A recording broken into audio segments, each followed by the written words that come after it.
HM Revanna ಅನುದಾನ ಜಾಸ್ತಿ ಮಾಡಬೇಕು, ಕೊಡೋಣ, ಅನುದಾನ ಕೊಡ್ತೇನೆ.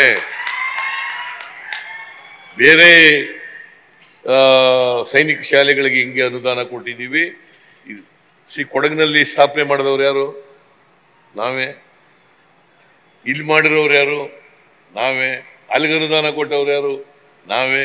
ಇಲ್ಲಿಗೆ ಅನುದಾನ ಕೊಡಬೇಕಾಗಿರೋರು ಇಲ್ಲೂ ಕೊಡೋಣ. ಆದ್ರೆ ಇದು ಯಾಕೆ ಅನುಮಾನ ಬಂತು ನನ್ಗಂತೂ ಗೊತ್ತಿಲ್ಲ. ನಾವು ಅಧಿಕಾರಕ್ಕೆ ಬಂದು 8 ತಿಂಗಳಾಗಿರೋದು, ಈಗ ಇನ್ನು 8 ತಿಂಗಳಾಗೇ ಇಲ್ಲ.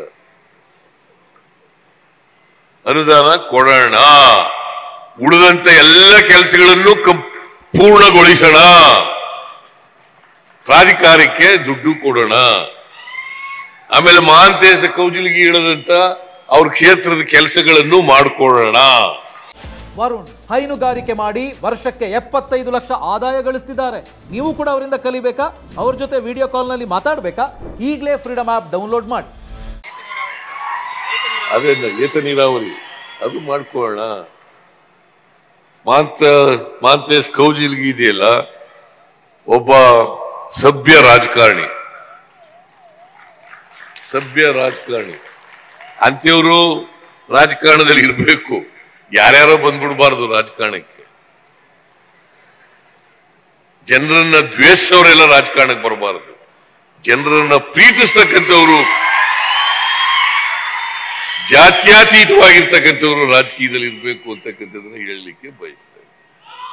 ಅದರಿಂದ ನಾನು ಇದನ್ನು ಮಾಡ್ಕೊಳ್ಳೋಣ, ಆಮೇಲೆ ಉಳಿದ ಕೆಲಸನೂ ಮಾಡ್ಕೊಳ್ಳೋಣ. ಆಮೇಲೆ ಇನ್ನೊಂದು ಏನು ಹೇಳಿದ್ದಾರೆ ಅಂತಂದ್ರೆ, ಕರ್ನಾಟಕದವರಿಗೆ ಹೆಚ್ಚು ಜನರಿಗೆ ಅಡ್ಮಿಷನ್ ಸಿಗ್ಬೇಕು, ಪ್ರವೇಶ ಸಿಗ್ಬೇಕು ಅಂತ ಹೇಳಿದ್ದಾರೆ. ಅದ್ರ ಬಗ್ಗೆನೂ ಕೂಡ ನಾನು ಪರಿಶೀಲನೆ ಮಾಡ್ತೇನೆ ಅಂತಕ್ಕಂಥ ಮಾತುಗಳನ್ನ ಈ ಸಂದರ್ಭದಲ್ಲಿ ಹೇಳಲಿಕ್ಕೆ ಬಯಸ್ತಾ ಇದ್ದೇನೆ. ಮತ್ತೆ ನಾನು ಮುಖ್ಯಮಂತ್ರಿ ಆದ್ಮೇಲೆ, ಈ ಸಾರಿ ಮುಖ್ಯಮಂತ್ರಿ ಆದ್ಮೇಲೆ ಚುನಾವಣಾ ಪೂರ್ವದಲ್ಲಿ 5 ಗ್ಯಾರಂಟಿಗಳನ್ನ ಜಾರಿ ಕೊಟ್ಟಿದ್ದು, ಭರವಸೆ ಕೊಟ್ಟಿದ್ದು 5 ಗ್ಯಾರಂಟಿಗಳನ್ನ ಅಧಿಕಾರಕ್ಕೆ ಬಂದ ತಕ್ಷಣ ನಾವು ಮಾಡ್ತೇವೆ ಅಂತ ಹೇಳಿದ್ದು. ಇವತ್ತು ಬಹಳ ಸಂತೋಷ ಆಗ್ತಾ ಇದೆ ನನಗೆ.